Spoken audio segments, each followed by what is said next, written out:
Hi, this is Sandy from Closure and Acceptance, and I want to thank you for stopping by to watch my video. And today it is a video biography on myself and what it's like growing up Native American in the white society, being adopted, and what it was like for me being a medium, as well as the 60s scoop.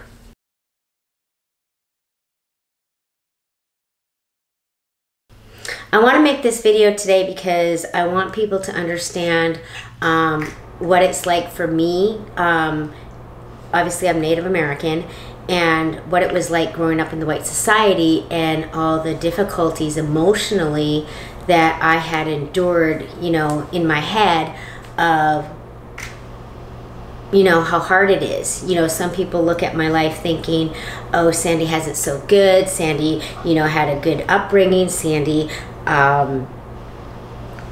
just all that. But inside, I had a lot of emotional issues, because obviously I knew that I was different from my adoptive parents, because obviously they're white and they're American and I am not.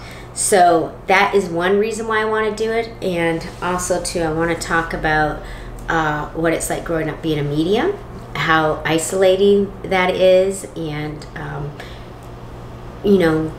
just what it was like for me, as well as finding out about the 60 scoop and being a part of something that was so tragic throughout my country of Canada. And I wanted to talk about that a bit, and for people to hear my side, even though I am Native, but I obviously grew up in the white society, and I just wanted to talk about that so people could understand what it's like.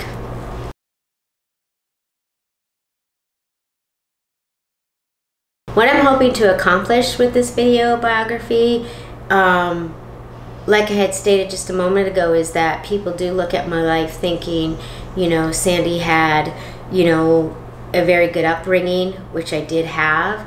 I had a lot of opportunity given to me, education, a good home life. I was safe. I was, loved by adoptive parents that loved me unconditionally. But again, I want people to know, even though the goal of Canada was to basically beat out the Indian in me, as well as other Aboriginals throughout Canada, they succeeded in my case. Unfortunately though, not everybody was as lucky as I am, or that I was, because one, I'm still alive, two, I'm disease free, I haven't been incarcerated or things like that, whereas a lot of the Aboriginals, to my understanding and from what I've read and heard about and just know, a lot of them, some of them have died of AIDS, died of suicide, are in jail, they've lost their family, they've lost everything. Whereas, yes, I myself have lost my culture, I lost my religion, I lost a sense of who I am. Do I belong here in the white society? Do I belong with my Native people? Just always feeling not ever belonging. And being adopted, most adoptees will tell you, regardless of race, that being adopted is very hard emotionally, because we always have this thing in our head that tells us that we're never good enough. Or for me, I grew up always thinking I was the dirty little Indian girl, that I wasn't worthy of love, I wasn't worthy of friends or people to love me unconditionally. And that's something that kind of, it's just very hard growing up thinking like you're a piece of garbage all your life, or you're dirty, or something's wrong with you and nobody wants you. So all my life, in short, I felt like I was just throwaway garbage. So yeah.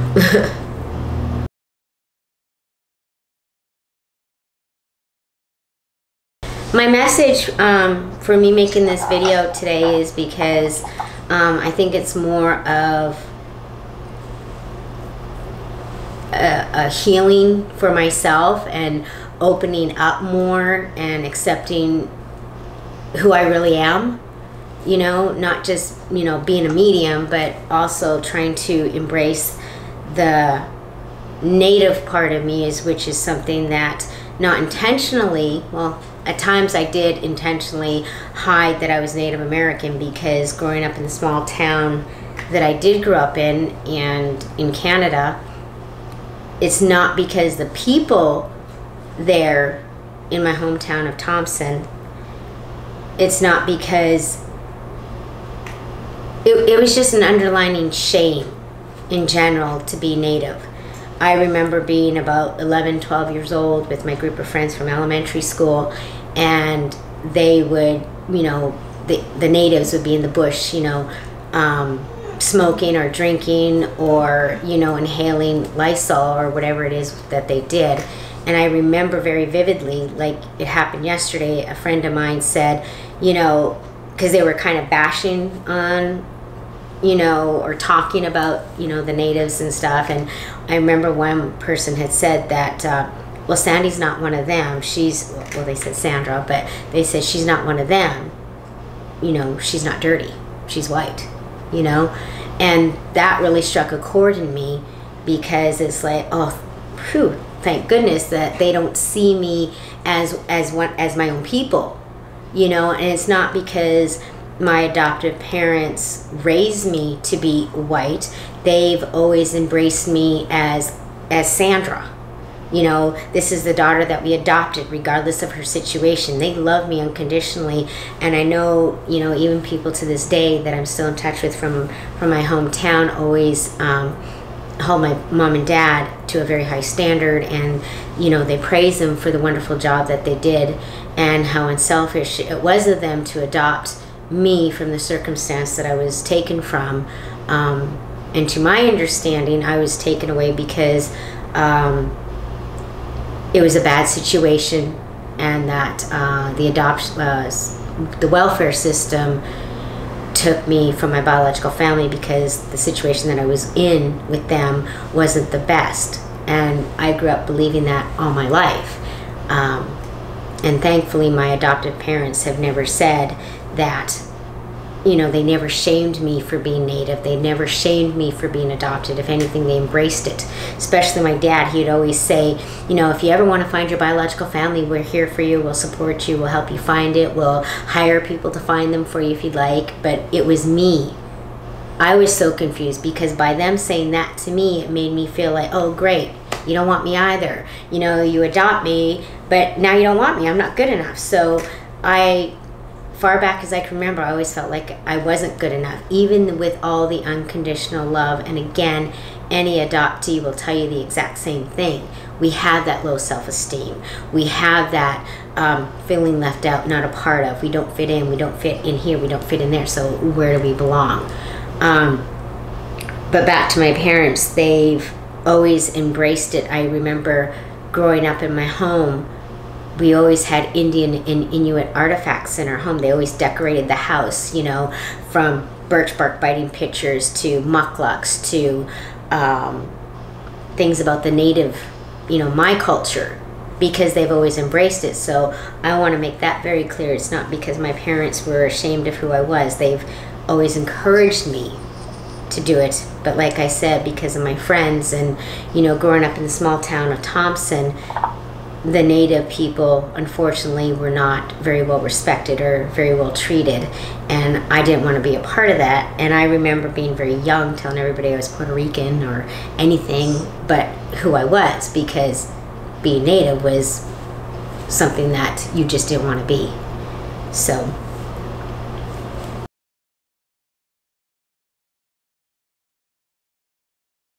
being adopted, I think I was about 3.5 years old when I was adopted from by my mom and dad, Joe and Caroline. And I still remember that as well very vividly, the day that they came to pick me up. They showed up, and I remember there was a gravel driveway and there was like a porch or something. I don't know if it was a house or a trailer, but I remember them pulling up in a Dodge Chrysler, and Joe, my dad, I remember standing outside the door leaning up against it, and he was kneeling in front of me, and he said, "Hi, I'm Joe, and this is Carolyn, and we're going to be your new mom and dad." And I just remember looking at him like, who are you? Just being confused, like, what's going on? And looking up at the porch and seeing my foster parents, whom I thought were my mom and dad. And Joan was just crying, and her husband Alan was holding her, and all of a sudden they disappeared into the house. And next thing you know, I'm inside the car, and I'm being driven off, you know, to Thompson from, I believe it was either Swan River or Dauphin. I can't really remember that part. But I just remembered being adopted, and there was an older sibling, not a biological sibling, but I did have an older brother. And I just remember feeling like, I don't know if I like this so much, because I'm no longer the oldest child. I'm no longer the boss. And just feeling very confused. And I also do remember I wasn't really scared. I was just confused to what's going on. But at the same time, I felt safe. I felt like, okay, well, let's go on this adventure and, you know, see what happens, because I didn't really understand. I think I was more upset or confused as to why this woman who I thought was my mother was crying. So, yeah.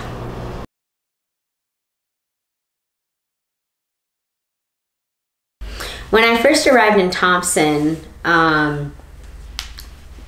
did I know that I was adopted? Did I know that there was a difference between me and everybody around me? Truthfully, at first, no. I think I was just, you know, adjusting to not being with my foster parents, and I don't really think I had that association that I was never going to see him again. I think I already knew that I would, which I did, but I think I adjusted very well, you know, going from Swan River to Thompson and living with my mom and dad,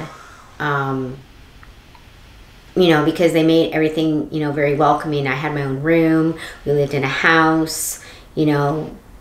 I had extreme stability living with them. You know, we did church every Sunday, you know. I went to Sunday school.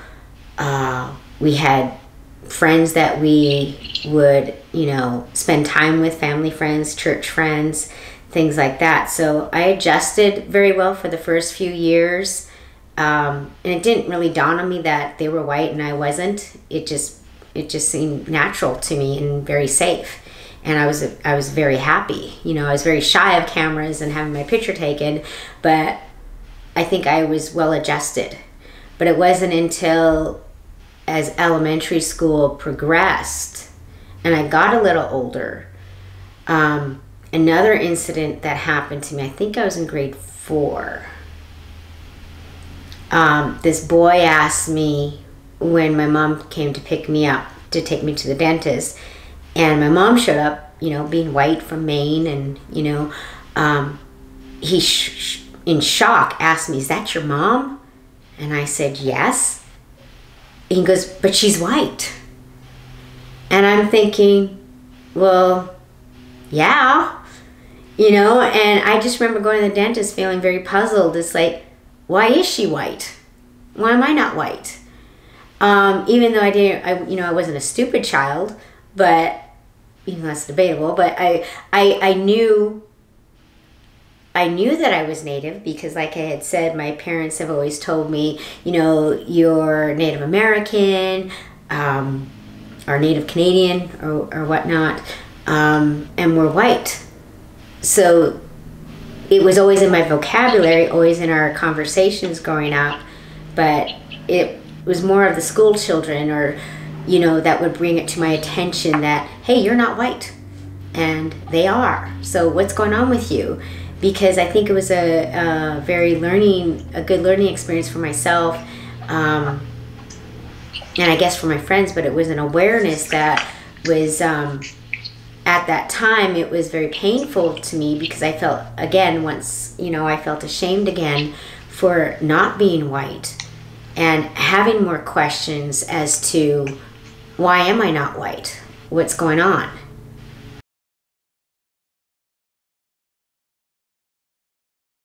About that time too that my mediumship abilities or my abilities were really starting to develop, because there were things that I was getting and knowing and seeing and feeling, not just about myself but people around me.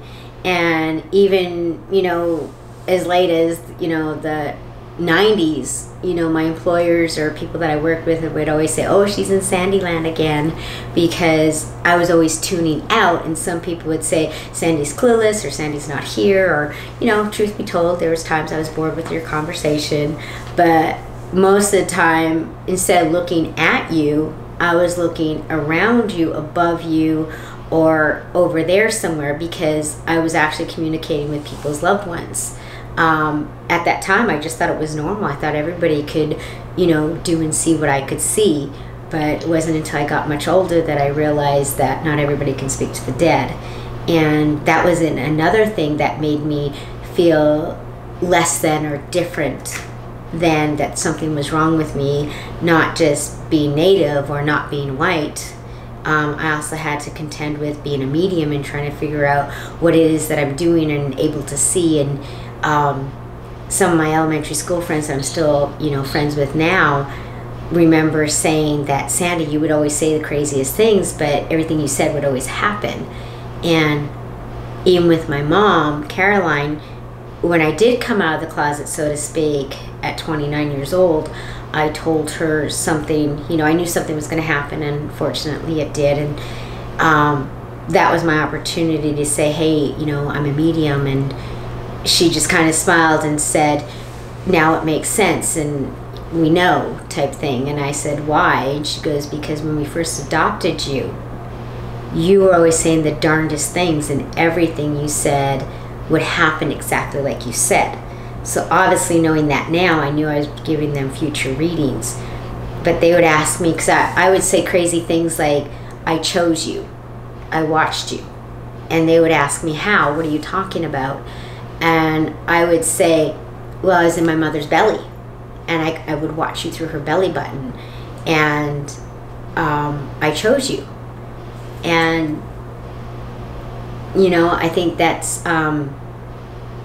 profound for me, because knowing that information at such a young age and knowing what I know now, I know it was a so-called past life or a past life experience, regression, or whatnot. But it's just a part of who I am. And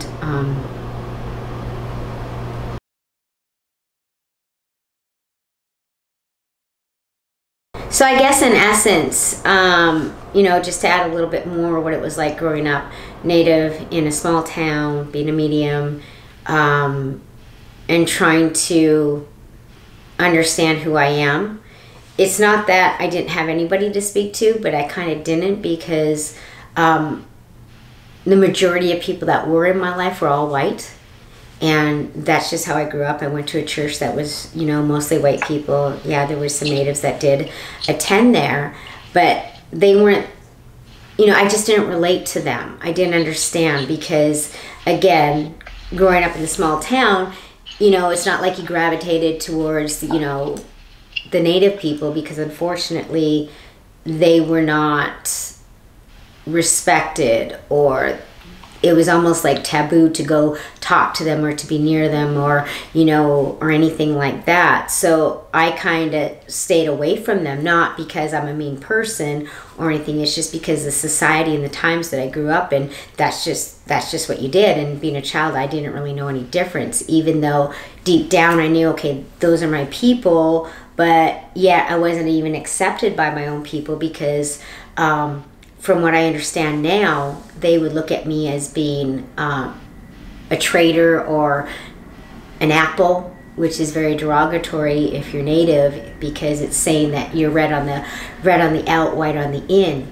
And that was something that always stuck with me, and was extremely hurtful to me, because again, it just reiterated to me that, hey, I'm not white, I'm not native, I'm not welcome in the white society, I'm not welcome in the native society, but at the same time I was more welcomed by white than I was by my own people. So to me that was extremely confusing, because I did want to know who I was, but heaven forbid I admitted that, because I was afraid I'd lose my white friends. And again, that's nothing against them either. I think it's basically because we were all young, we were just kids ourselves, and what did we know? We were just going based on what society was deciding what was normal for us to do. So it was very hard for me as I got older to understand and embrace who it is that I was. But also, yeah, it was just very hard.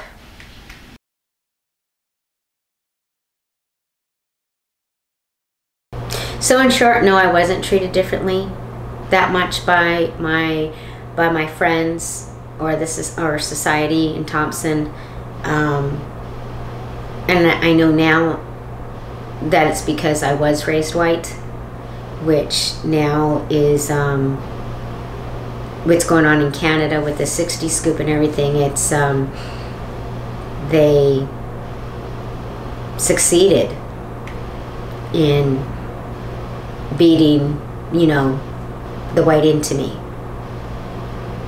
because I grew up white.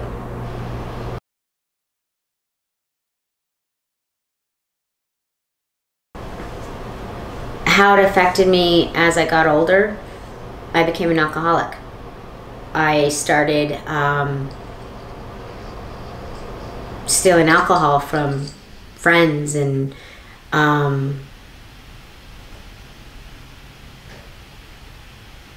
I just started drinking a lot, and I did everything I could to drink every day to shut out the voices that were in my head from dead people or visions that I was getting, and my own thoughts that I was getting about why doesn't anybody love me?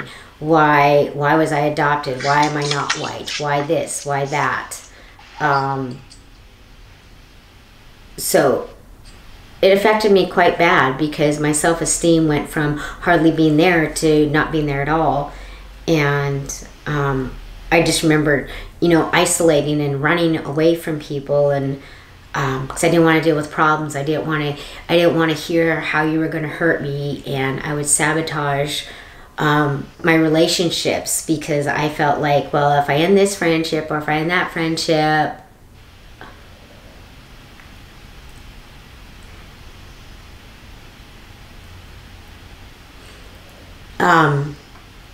that people can't hurt me anymore. So that was the beginning of my sabotaging everything good around me, because I was constantly reminded every day that you're not white, you're not native, you're not welcome here, you're not welcome there, you're an apple.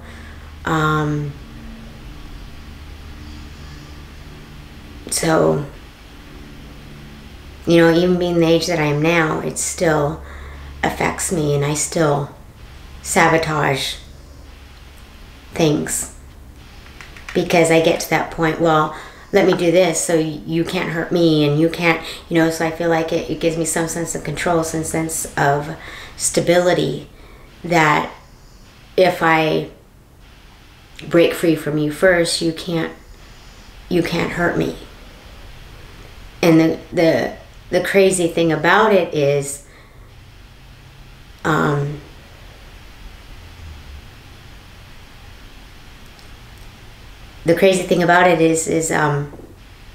always looking for love. I'm always looking for someone to find me worthy to fight for, because I just never felt like anybody fought for me, because I always grew up believing that if my own biological family didn't want me, because I just thought they threw me away like garbage. I thought I wasn't tall enough, pretty enough, smart enough.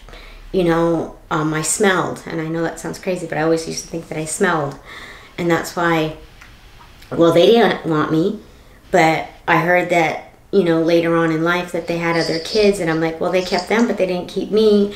My foster family let me get adopted. They didn't keep me. They kept all the other foster kids. So what's wrong with me? I must not be worthy of love. And my spiral into alcoholism began, and putting myself in situations where I could get hurt because I felt like it was a way to punish myself.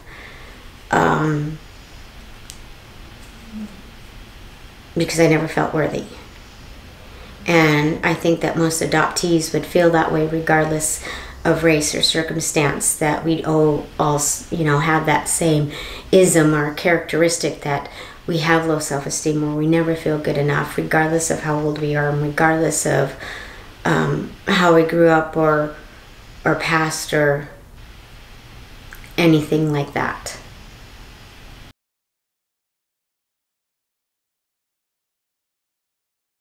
In regards to the 60s scoop, no, my adoptive parents never told me about it that I can remember. It wasn't until I was 23 when I finally felt I was old enough and mature enough to handle what was what I would find out. Because even when on my 18th birthday, it was like clockwork. My dad, Joe, was always like, okay, do you want to find them now? And it's like, no, I don't. You know, quit pushing this on me. You know, you're supposed to love me. But, so at 18, I wasn't ready. And I think he asked me again at 20. But I still wasn't ready. And it was weird because just out of the blue, I decided to do it. And I don't even think I even told them, but I registered with the adoption agency at the Thompson General Hospital in the basement. And I just remember signing the paper, and not even 30 days later, or it was about 30 days later, that I got a letter in the mail or I got a phone call. I can't remember which was which, but I know I got both. And they said, we found some of your biological family. And I just remember like, oh my God, like, that was quick, because when I did file with the agency, yeah, you kind of have to go to counseling. They have to see that if you are mature enough and if you are ready to handle the good or bad or whatever it is that you're going to hear. And I just remember getting the phone call saying that they found them, and I'm just like, that was fast, because they did tell you that it could take days, months, even years, or you never. You know, and is that something I'm going to be willing to accept, that I may never find them, or they may never want me, or this or that, knowing full well, you know, my low self-esteem. Would I be able to handle that, knowing that I was, you know, a still active alcoholic, even though thankfully as I got older, my drinking got less and less. But when I got the phone call, they told me, and I didn't know what to think. I think I was crapping kittens or something, but I think I got more. It was actually the letter that I got. I remember exactly where I was, where I lived, the time of day pretty much. It was early afternoon when I got this letter, and I still have it actually, and from the province of Manitoba, and it said that that they found my biological family, and that there were 9 of us. And in that moment, it's almost like I went into warp speed, and it's like, boom, everything just, you know, made sense to me, because at 9 years old, we were in Swan River visiting friends, and I had told my dad that, yeah, I'm adopted, but I told him at that time that I had 9 siblings. And he told me, no, you don't. You only have, from what we understand from the agency, that you have 1 older brother, and that he was adopted, and that you were taken away from a very bad situation. And that's all they knew. And of course, I took him at face value, and I believed him, and to this day I still do. But when I remember sitting on the floor holding that piece of paper, and it says there's 9 of you, it's like, holy crap, because I knew it at 9 years old that I had 9 siblings, even though 4 of them, or 2 of them at least, I don't think were even born at that time, because that was 19. We won't even say when that was, but it was when I was 9 years old. And so that was just another validation of my abilities. Like, wow, I already knew this. It was like an inner knowing. It was my psychic abilities, you know, telling me at that young age that about something I already knew. And in that paperwork, I remember reading, you may be a victim of or a part of the 60 scoop. And I'm thinking, what is that, ice cream? You know, I didn't know what it was. I just like, whatever. I didn't take any, it never registered with me that it was anything except nothing. It didn't affect me. It was like, I was more intrigued by the fact that I knew that there was 9 of us. And it happened very, very quickly, because after receiving that letter and the phone call, next thing you know it, I was going to the Indian reservation, and actually I was going to Winnipeg first to meet the biological family. Looking back on it, I don't think I handled it so well, but I think I handled it the best that I could, considering I was going through it by myself. I didn't have my parents with me or anything like that. I didn't even have my son with me. But I just remember, I think I met them at a restaurant, like Salisbury's House or Salisbury's Steakhouse or something like that. And of course I had rules and stipulations, as I don't want the biological father there because I just felt like he didn't want me. So why should you meet me if you didn't want me? Because that was in my head, that I thought they were the first people that threw me away like trash. So I was willing to meet the siblings. But little did I know till, you know, I think it was months or a year later or something, that he was actually there, and he did see me, because I guess he was hiding. And he did see me. And I think they did bring him in, if I remember. But I just remember looking at them like, wait a minute, they're not white. And they're native. They're like actually real native people. And that's who I am. And I just remember it freaked me out to the point of like, I don't know if I want to be a part of this, because this is a world that I'm not willing to embrace. And what are my friends going to say, or what are my family's going to say? You know, what do I think of this? Because they lived so differently. And I remember talking to my biological sister on the phone, and one of the very first things that she said to me, are you a medium? And I'm like, how does she know? And I said, yes, I am. And she had said, well, we know I'm asking you because none of your other siblings have it, so we know that you had to have it because it runs in your biological family. And the other question she had asked me is if I had a scar, like a tracheotomy scar on my throat. And I just remember feeling like I wanted to hang up or drop the phone or something. It's like, how does she know that? And she goes, because she remembers seeing it on me, and she knew that when I was born that I had the surgery at birth. And so I just remember feeling very violated. It's like, how does she know all this stuff about me when I've never met her? But according to her is that they've always heard about me all their life, but unfortunately I never heard about them.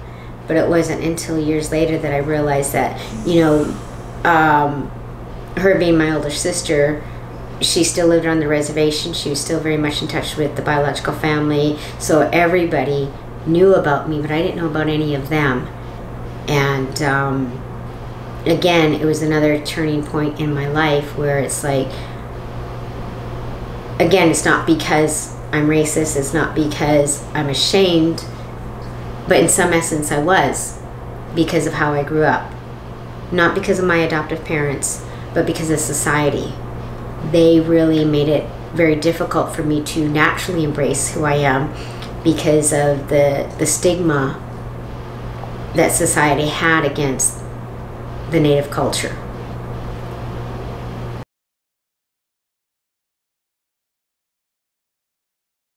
So to go back to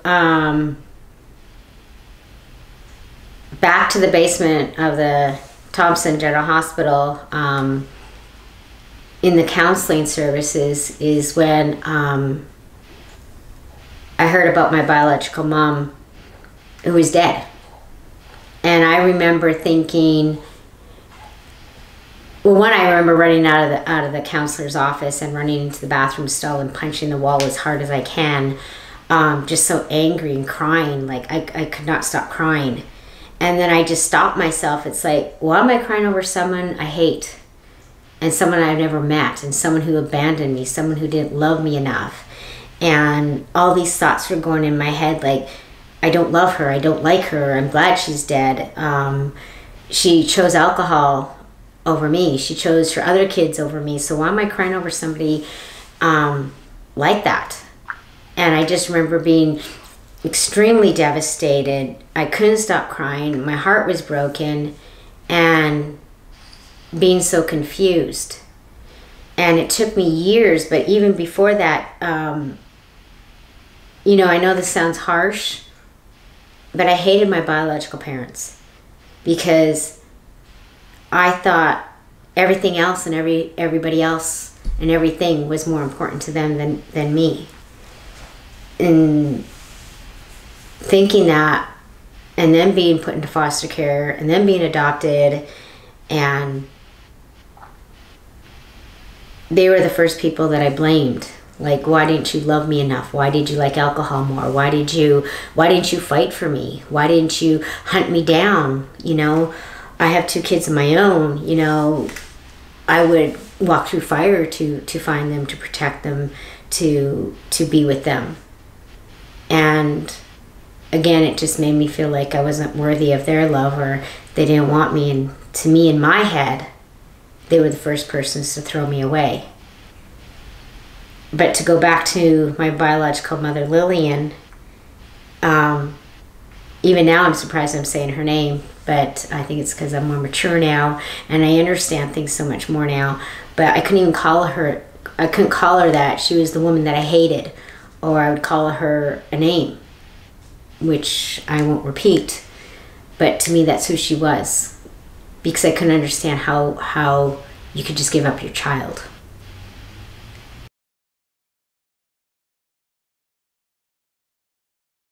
So shortly after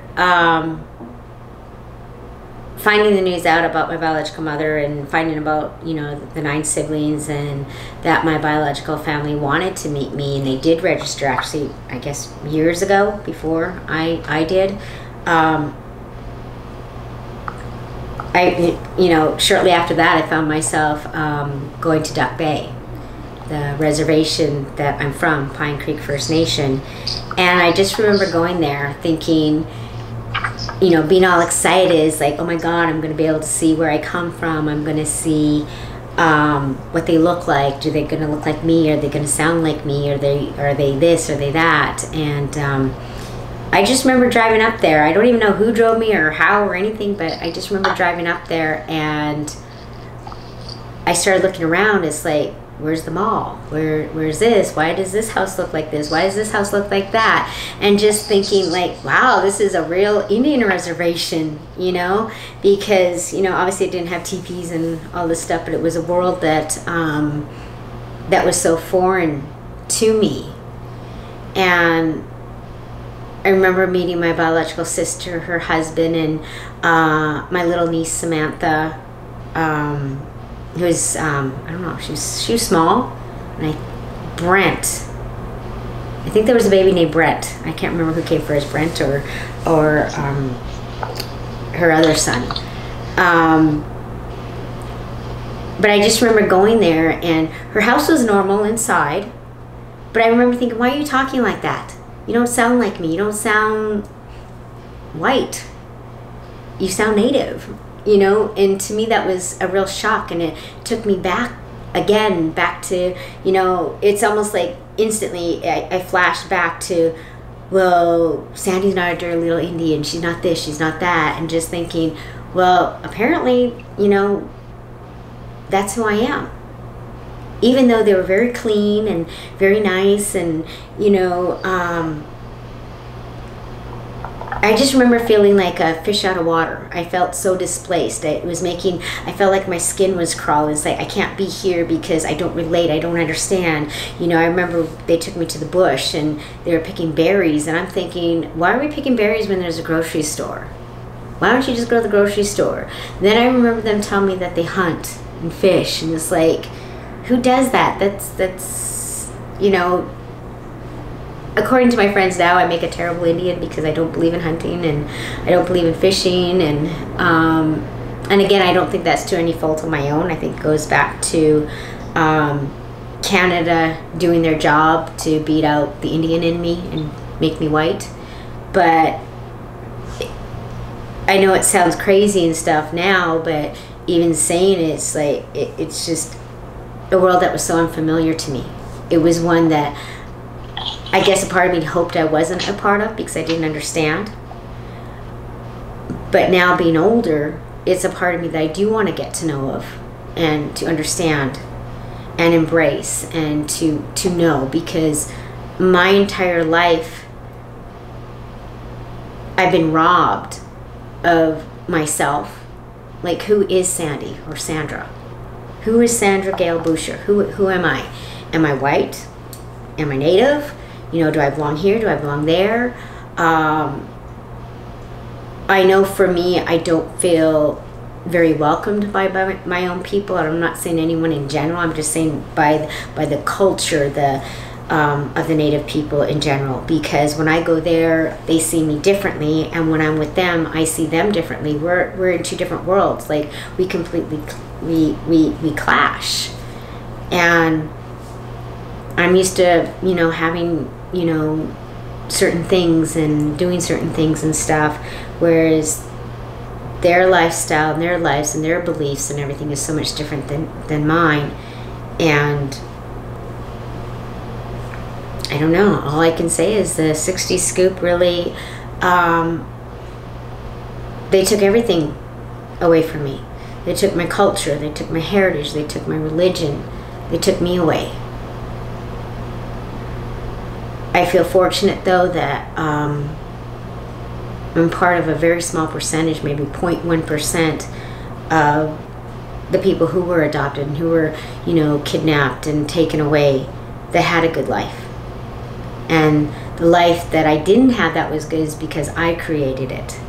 It's not because my adoptive parents gave me a bad life. They gave me a very good life. And for that, you know, I'm grateful.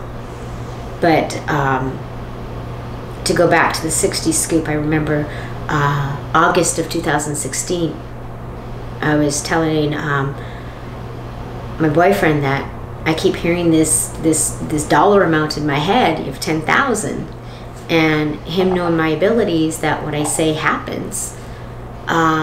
It's like the amount is 10,000. $10,000. Am I getting 10,000? Do I owe 10,000? You know, what's going on? But as I know, you know, information that I get is revealed in time. So I knew either I'm going to get a nice hefty bill from somebody for $10,000 or 10,000 was going to come to me, but regardless, it was going to make sense.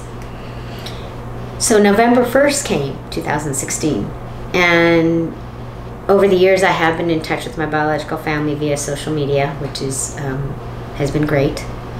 And I remember talking to a biological auntie, and I told her, okay, well, I'm going to write my book, you know, because I'm the worst procrastinator, but I'm going to write my book about myself, what it's like to, you know, be Native American, growing up white, and what we're talking about now. And she had said that I need to contact this attorney because she started talking about the 60 Scoop. And she asked me if I've heard of it. And I said, well, I heard about it from my biological dad. And he said that I was kidnapped and, you know, stolen and sold and this. And I just never believed him, because it just didn't make sense to me, because who kidnaps kids? You know, we're not in the Civil War or something. I just didn't think that, you know, that story was true. I just thought it was a joke. So I never took it seriously. And it was that day, it was actually back to November 1st, she said,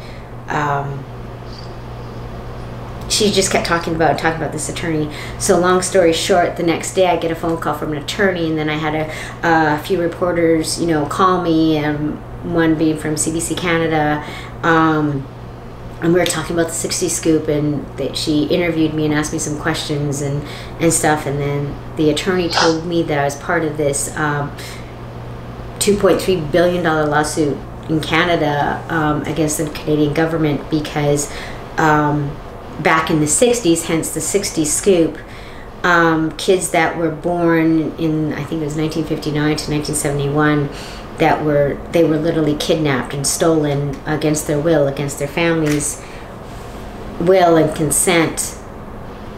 And some of us were put into a baby catalog, like a Sears catalog for baby for sale, with all the qualifications and our picture there saying, you know, this little Indian girl can do this, this, and this. She can cook, she can do all this stuff for you. And, you know, to me it sounds like slavery, but, you know, whatever. But that the Native kids like myself were in a catalog and labeled kid for sale. And that's where the 10,000 amount came in, because I was told that apparently that's what my going rate was $10,000. I was devastated for 3 days. I couldn't stop crying because, again, it goes back to feeling like garbage. Like, well, damn, I have a price tag. And having a price tag is very demoralizing. It's crushing. It just, again, it was that big wave of, you're a piece of crap, you're not worthy, no one loves you, you're trash, and here's your price tag. Go to a garbage dump. That's how I felt. And nothing anyone could say or do could make me feel better. And I remember I called a childhood friend that I've known since I was 5 years old, and she was 4, and she was crying with me on the phone and said she was so sorry. And to my shock, she had mentioned to me about the 60 scoop too, and little did I know she was always aware of it growing up. And it's like, why didn't you tell me? And she just said, I thought you knew. I'm like, no, I never knew. I didn't know anything. You know, it wasn't until I was 23 that the 60 scoop was first brought to my attention. Maybe my adoptive parents told me, but I don't remember them really saying it. It wasn't until I was 23 is the first time I actually really remember hearing the word 60 scoop. So November 2nd, 2016 is when my world just crumbled around me. Thankfully, I didn't resort back to drinking. But it was very hard. And it's crazy how God's timing works, because ever since I was 26 years old, I've been wanting to write a book called A Time to Heal on what it was like for me growing up. And it's not necessarily a book about, oh, poor me, poor Sandy, you know, poor little Indian girl who grew up white, who had a great life. On the outside, it looked great, but on the inside, I was dying all the time. I was so conflicted because I've been on a search all my life for who am I? Where do I belong? Who loves me? Am I ever going to find love? Am I going to be loved? Are people going to keep throwing me away? And as soon as I get love, I sabotage it, because let me screw this up so you can't throw me away either, like I felt like everybody else has done before in the past. Thank you for watching my video biography. That is just a brief look into what my autobiography is going to be about, which will be in a bookstore near you in 2018. I know you will enjoy it. It will be available online and I believe in Barnes & Noble. But you can also check it out on my website at closureandacceptance.com, or you can send me an email or even call or text me to order your book in 2018. Again, thank you so much for watching my video biography, and I hope to be reading some of y'all soon, and please remember that they're always with us.